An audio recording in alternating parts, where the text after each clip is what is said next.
네, 기독교의 기본 진리 존 스토트액을 계속 읽겠습니다. 그리스도에 대한 우리 평가, 예수님의 인격 평가를 위해 굳이 다른 사람들의 증거를 의지할 필요가 없다. 우리 스스로 평가할 수 있기 때문이다. 예수님의 도덕적 완전에 대해서 예수님 자신이 주장하셨고 제자들이 확인하였으며 대적들도 할 수 없이 시인했다는 것이 복음서 안에 분명히 나타나 있다.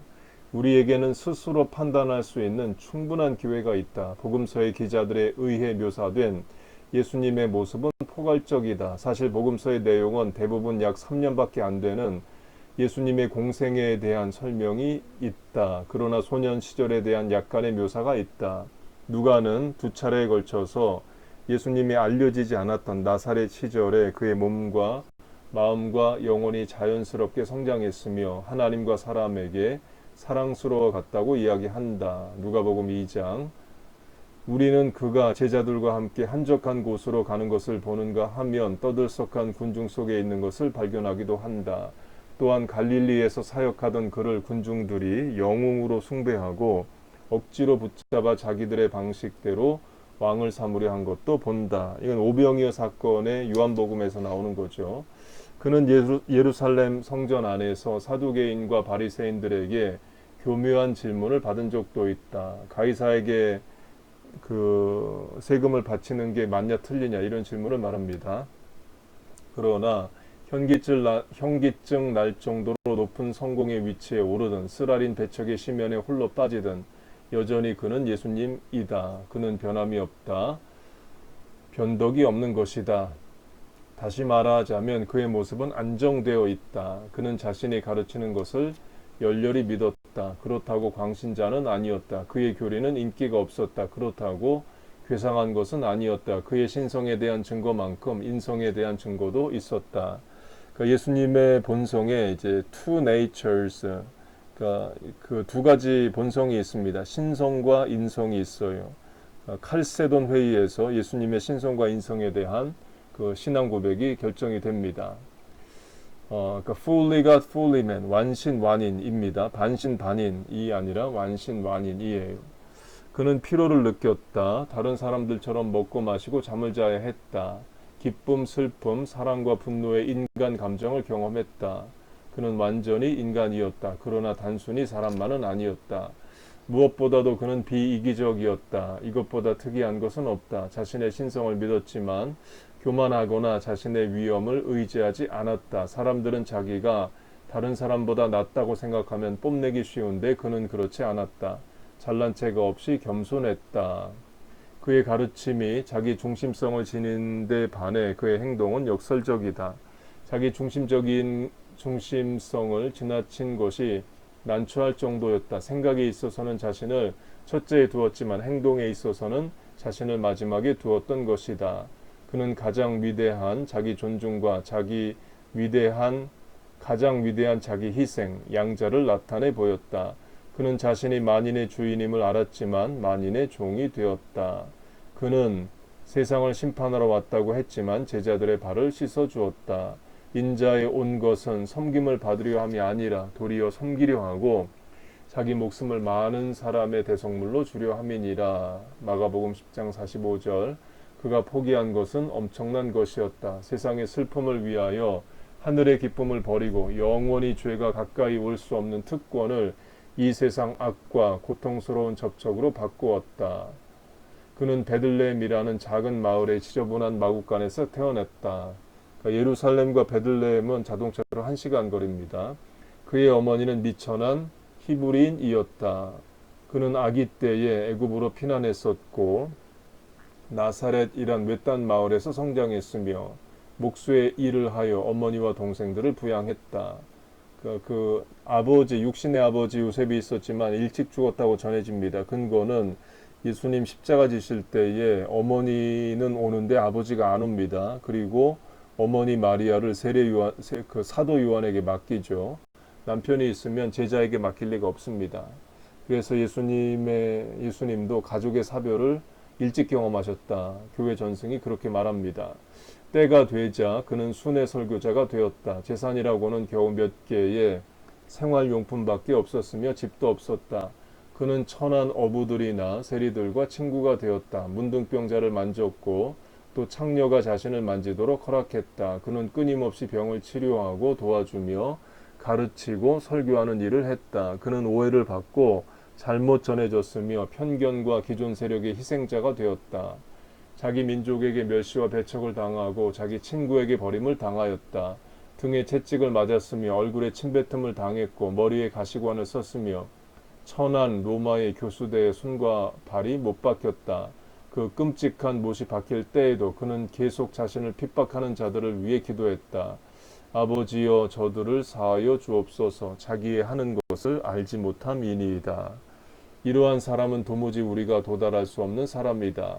그는 우리가 모두 실패하는 영역에서 성공하였다. 그는 자신을 완전히 극복했다. 그는 결코 보복하지 않았다. 분해하거나 화를 내지도 않았다. 그는 자기를 극복했기 때문에 사람들이 어떻게 말하고 생각하고 행하든 상관없이 자기를 부인하고 하나님의 뜻과 인류의 행복을 위해 자기를 드렸다. 나는 나의 원대로 하려 하지 않고 내 영광을 굳이 아니하노라. 그의 말이다. 바울은 그리스도께서 자기를 기쁘게 하지 아니하셨나니라고 기록하였다. 하나님과 인간을 섬기기 위해 자신을 전혀 돌보지 않는 이것을 성경은 사랑이라고 부른다. 사랑에는 자기 유익이 없다. 사랑의 진수는 자기 희생이다. 십자가가 증거죠. 아무리 사악한 사람도 때때로 나타나는 그러한 고상함과 섬광 때문에 칭송을 받는다. 그러나 예수님의 생애는 영원히 꺼지지 않고 타오르는 횃불로 그것을 비추었다. 예수님은 이기심이 없었으므로 죄가 없었다. 이기심이 없음이 바로 사랑이다. 그리고 하나님은 사랑이시다. 이 존 스토트가 영국인으로서 영국인들에게 이제 복음을 전하는 내용입니다. 그러니까 제가 이 글을 읽고 느낀 것은 상당히 논리적이고 이론적이다라는 거예요. 쉽게 말하면 예화가 없잖아요. 내가 아는 어떤 한 사람이 예수님을 만났는데 이런 과정을 겪고 이런 고백을 했다. 이런 게 없이 그러니까 논문 쓰듯이 그러니까 성경으로 말하자면 로마서나 갈라디아서가를 바울이 쓰듯이 그러니까 스토리보다는 이제 명제적 선포로 글을 기록하고 있습니다. 그리스도의 부활. 이제까지 우리는 예수님의 엄청난 주장들을 고찰해보고 또 예수님이 보여주셨던 비이기적인 인격을 관찰했다. 이제 우리는 그가 죽은 자 가운데서 다시 살아난 역사적 사건에 대한 증거를 검토할 것이다. 그러니까 단순히 비이기적이다는 세상 인격자들도 그 정도는 합니다. 그래서 예수님이 단지 비이기적이었다라는 것 때문에 우리가 하나님으로 믿는 것이 아니라 이 저자가 말하듯이 사망 권세를 이기시고 부활하셨기 때문에 우리가 하나님으로 믿고 또 하나님의 아들이시기도 하고 그렇습니다. 분명히 부활은 커다란 의미를 지니고 있다. 만일 나사렛 예수가 죽은 자 가운데서 부활했다면 그가 유일한 인물임은 논쟁의 여지가 없다. 이것은 그의 영적 생존 문제도 육신적 소생 문제도 아닌 사망 정복과 완전히 새로운 차원의 존재로의 부활에 관한 문제이다. 우리는 다른 어떤 누구라도 이런 경험을 했다는 것을 들어보지 못했다. 따라서 현대인들이 바울이 아레오바고에서 했던 설교를 들었던 아덴의 철학자들만큼이나 냉소적이다. 저희가 죽은 자의 부활을 듣고 혹은 기롱도 하고 우리의 주장은 그의 부활이 그의 신성을 입증한다는 것이 아니라 그것이 그의 신성과 일치한다는 것이다. 초자연적 인물은 초자연적인 방법으로 세상에 오고 또 가는 것이 합당하다. 사실 이것이 신약 성경이 가르치고 교회가 믿는 것이다. 예수님의 출생은 자연적이었지만 잉태는 초자연적이었다. 그의 죽음은 자연적이었지만 부활은 초자연적이었다. 기적적인 잉태와 부활이 그의 신성을 증명하지는 않지만 신성에 부합되는 것이다. 예수님은 자신의 고난을 예언할 때에는 반드시 부활할 것을 이야기하셨으며 다가오는 부활을 하나의 표적으로 묘사했다. 바울은 로마서 시작 부분에서 예수님은 죽은 가운데서 부활하여 능력으로 하나님의 아들로 인정되셨으니 로마서 1장 4절이라고 썼다. 그리고 사도행전에 기록된 사도들의 초기 설교는 하나님께서 부활을 통하여 인간들의 판결을 뒤집고 자기 아들이 옳음을 입증했다고 주장한다. 정확하고 근실한 역사가로 알려져 온 누가는, 그러니까 누가는 의사죠. 관찰력이 있고, 누가를 역사가라고 말하는 이유는 사도행전을 썼기 때문입니다. 구약 성경에 역사서가 있습니다. 열왕기상하, 역대상하인데 신약의 역사서는 사도행전이라고 말합니다. 그래서 저자가 누가를 역사가라고 말합니다. 이 부활에 대해 확실한 많은 증거가 있다고 말한다. 사도행전 1장 3절. 우리는 부활을 역사상 가장 잘 증명된 사실이라고 말한 토마스 아놀드만큼 강하게 느낄 수 없을지 몰라도 분명히 수많은 공정한 연구자들이 그 증거가 지극히 양호하다고 판단했다. 한 예로 에드워드 클라크, C-L-A-R-K-E 경은 맥카시, M-A-C-A-S-S-E-Y 목사에게 이렇게 썼다. 저는 법률가로서 첫 부활절 사건에 관한 증거를 오랫동안 연구해 왔습니다. 저에게는 그 증거가 확정적입니다. 대법정에서 저는 거듭거듭 그다지 설득력 없는 증거를 근거로 판결을 해왔습니다. 추론은 증거를 따릅니다. 그리고 신실한 증거는 항상 꾸밈이 없고 결과에 개의치 않습니다. 부활에 대한 복음서의 증거가 바로 이렇습니다. 그래서 저는 법률가로서 신실한 사람들이 입증할 수 있었던 사실들에 대한 증거를 남김없이 받아들일 수 있습니다. 이 증거란 어떤 것일까? 네 가지로 요약할 수 있습니다. 시체가 사라졌다. 복음서 4권에 있는 부활 이야기는 부활절 아침 여인들이 무덤으로 찾아간 것으로 시작된다. 그 여인들은 도착하자마자 주님의 시체가 사라진 것을 발견하고 아연 실색한다. 그 후 얼마 지나지 않아서 사도들은 예수님이 부활했다고 전하기 시작했다.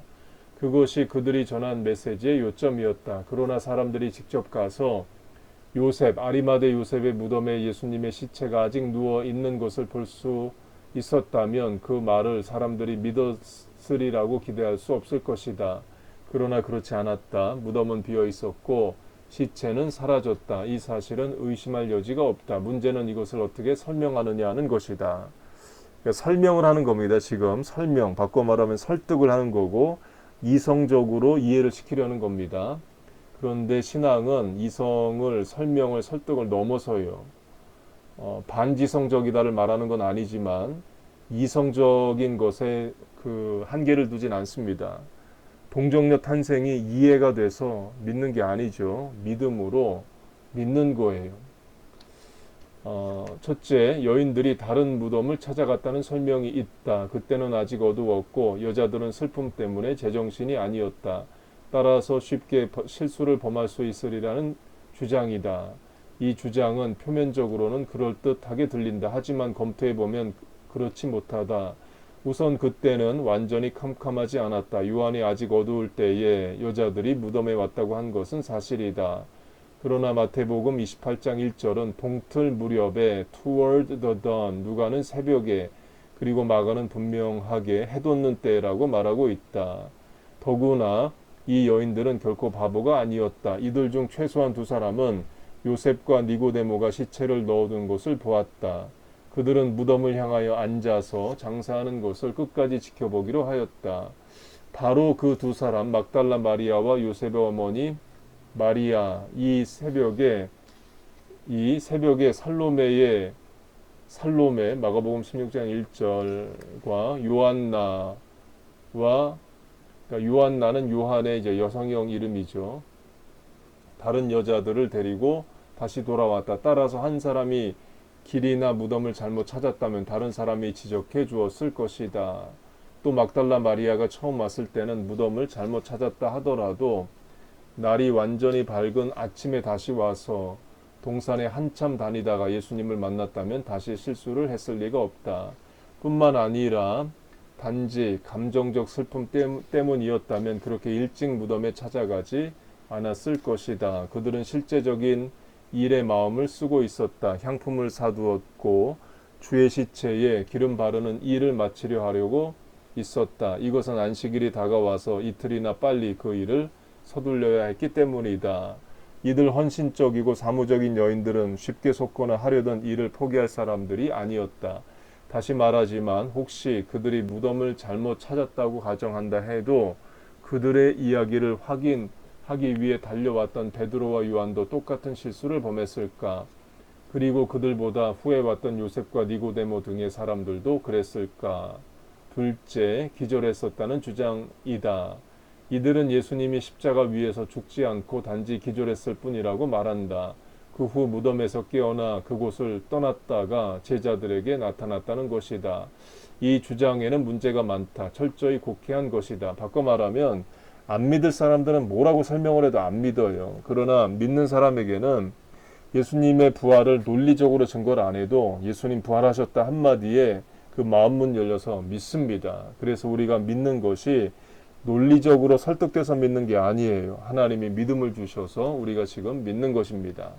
증거는 이것을 완전히 부정한다. 빌라도는 예수님이 벌써 죽었을까 하고 이상히 여겼지만 백부장이 그것을 확인해 주었다. 그래서 빌라도는 충분히 확신을 하고 요셉에게 시체를 가져가라고 허락하였다. 백부장이 빌라도가 필요로 하는 확인을 줄 수 있었던 것은 한 군병이 창으로 옆구리를 찌르니 곧 피와 물이 나왔는데 그때 그가 분명히 그곳에 있었기 때문이다. 그렇게 허락을 받고 요셉과 니고데모는 예수님의 시체를 내려다가 수위로 싸서 요셉의 새 무덤 속에 넣어두었다. 그런데도 예수님이 그동안 계속 기절해 있었다고 믿을 수 있었을까? 그 가혹한 행위와 고통스러운 신문, 조롱, 채찍질, 그리고 십자가에 못 박힘을 당한 후에 온기도 먹을 것도 없고 상처를 치료받지 못한 채 돌무덤 속에서 36시간이나 생존할 수 있었을까? 그런 후에 무덤 입구를 막고 있는 돌을 밀어내는 초인적인 힘을 발휘할 정도로 충분히 기력을 회복할 수 있었을까? 그것도 무덤을 지키고 있는 로마 병정들에게 들키지 않고서 말이다. 또 약하고 병들고 굶주린 그가 제자들 앞에 나타나 죽음을 극복했다는 인상을 줄 수 있었을까? 그런 그가 죽었다가 다시 살아났다고 주장할 수 있었겠으며 제자들을 온 세계에 보내며 세상 끝날까지 함께 있겠다고 약속을 할 수 있었겠는가? 그런 그가 분명 어느 누구도 먹을 것과 있을 곳을 제공해 주지 않았는데도 어디선가 40일 동안 숨어 살면서 때때로 놀랍게 나타났다가 소리도 없이 사라질 수 있었겠는가? 그런 것을 믿는다는 것은 도마가 믿지 못했던 것보다 더 믿기 어렵다. 셋째, 도둑이 시체를 훔쳐갔다는 설명이 있다. 이런 추측에는 증거가 하나도 없다. 도둑들이 무덤을 지키는 로마 병정들을 어떻게 속였으며 돌을 어떻게 옮겼는지에 관한 전혀 설명할 길이 없다. 또 도둑들이 시체를 훔쳐가면서 수의를 남겨놓은 이유나 그들이 그런 행위를 한 동기는 상상도 되지 않는다. 넷째, 제자들이 시체를 가져갔다는 주장이 있다. 이것은 처음부터 유대인들이 퍼뜨린 소문이라고 마태는 이야기하고 있다. 마태복음 28장. 마태는 빌라도가 요셉에게 그리스도의 시체를 가져가도록 허락한 후 대제사장과 바리새인들의 대표들이 빌라도를 찾아가 어떤 이야기를 했는지 설명한다. 주여, 저 유혹하던 자가 살아있을 때에 말하되 내가 사흘 후에 다시 살아나리라 한 것을 우리가 기억하노니 그러므로 분부하여 그 무덤을 사흘까지 굳게 지키게 하소서.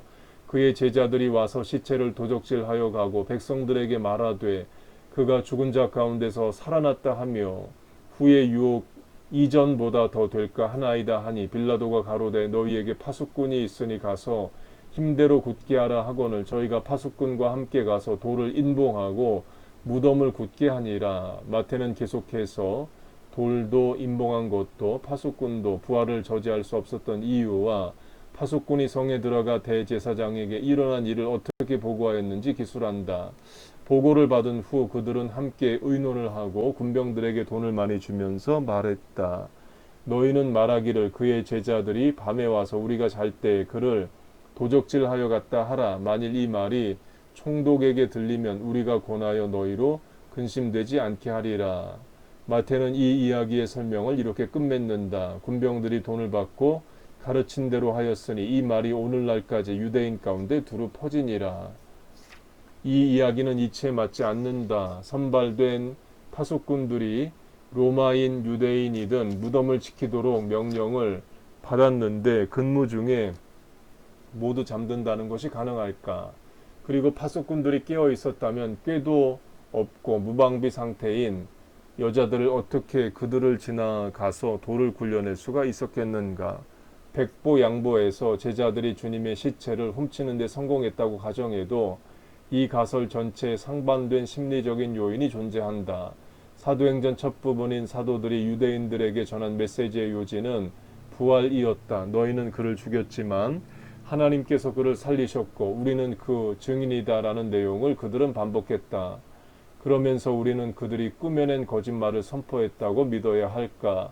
만일 그들이 그리스도의 시체를 훔쳐갔다면 그리스도의 부활을 전파하는 것은 이미 알고 있는 계획된 거짓을 퍼뜨리는 것이 된다. 그러나 그들은 그것을 전파했을 뿐만 아니라 그것을 위해 고난을 당하기도 했다. 한갓 꾸며진 이야기를 위해 옥에 갇히고 채찍에 맞아 죽기까지 할 각오가 되어 있다는 말인가? 이것은 옳게 들리지 않는다. 거의 불가능에 가깝도록 가능성이 희박하다. 복음서와 사도행전을 통해 분명한 것이 있다면 사도들이 진지했다는 것이다. 그들은 속았을지는 몰라도 속이는 자는 아니었다. 위선자와 순교자는 한 성품에서 나오지 않는다. 다섯째, 그리스도의 시체가 사라진 것에 대한 인간의 설명 중 가장 타당성이 없는 것이 로마인 또는 유대인 당국자들이 시체를 치웠다는 설명이 있다. 시체를 안전히 지킬 수 있는 곳으로 가져가고 싶은 욕망은 충분한 동기가 된다. 그들은 그리스도가 부활을 이야기했다는 소문을 들었다. 따라서 혹시 속임수를 쓸까봐 시체를 압수하는 예방 조치를 취했다는 것이다. 그러나 이 추측은 금방 무너지고 만다. 몇 주도 지나지 않아서 사도들이 담대하게 그리스도께서 부활하셨다고 선포했다. 이 소식은 신속하게 퍼졌다. 이 새로운 나사렛 운동은 유대교의 굳건한 벽을 허물고 예루살렘의 평화를 해칠 만큼 위협적이었다. 유대인들은 개종을 두려워했고 로마인들은 폭동을 두려워했다. 당국자들이 취할 행동은 단 한 가지밖에 없었다. 보관하던 시체를 보여주며 그들이 한 일을 알리는 것이었다. 그러나 그들은 그렇게 하는 대신에 아무 말도 하지 않고 폭력을 사용했다. 사도들을 잡아들이고 위협하고 채찍질하고 옥에 넣고 헐뜯고 모략하고 죽였다. 그들이 만일 그리스도의 시체를 가지고 있었다면 이 모든 일은 전혀 불필요한 것이었다. 교회는 부활을 기초로 세워졌다. 그래서 절기상으로 말하면 부활절이 가장 먼저 기념이 되고 그 다음에 이제 예수님의 탄생을 기념하는 성탄절이 만들어집니다. 부활이 그릇됨이 증명되었다면 교회는 붕괴되었을 것이다. 그러나 그들은 그렇게 할 수 없었다. 시체가 그들에게 없었던 것이다. 당국자들의 침묵은 사도들의 증언만큼이나 부활에 대한 웅변적인 증거이다. 이제까지 살펴본 이론들은 빈 무덤과 사라진 시체를 설명하기 위해 사람들이 만들어낸 것이다. 이들 중 어느 하나도 만족할 만한 것은 없다. 이처럼 적절한 설명이 없었기 때문에 이 사건에 대한 설명을 받아들여도 될 것이다. 복음서에는 단순하고도 진지한 역사적 기사가 있어 첫 번째 부활에 일어난 일을 설명하고 있다. 그리스도의 시체는 인간이 옮기지 않았다. 하나님께서 다시 살리셨다. 이 글을 읽고 누군가는 예수를 믿을 겁니다. 그런데 전술한 대로 하나님이 믿음을 주셔서 믿는 거지 논리적인 설명에 설득돼서 믿는 건 아니에요. 때론 우리가 설령 논리적 설명으로 타종교 불신자인들을 굴복시켰다고 해도 그 사람들 기분 나쁘면 예수 안 믿습니다. 그러나 논리적으로 설명이 안 돼도 예수님이 당신을 위해 죽으셨고 사흘 만에 부활하셨다라는 선포를 믿음이 있는 자는 믿게 돼요. 저와 여러분이 그 증거입니다. 우리가 예수님의 부활을 눈으로 목도하지 않았지만 성경으로 읽고 믿고 동정녀 탄생도 창조의 이야기도 홍해가 갈라진 것도 예수님이 물 위를 걷는 기적도 보지 않았지만 믿음이 있기에 다 믿게 됩니다. 그 믿음을 주신 하나님을 찬송합니다.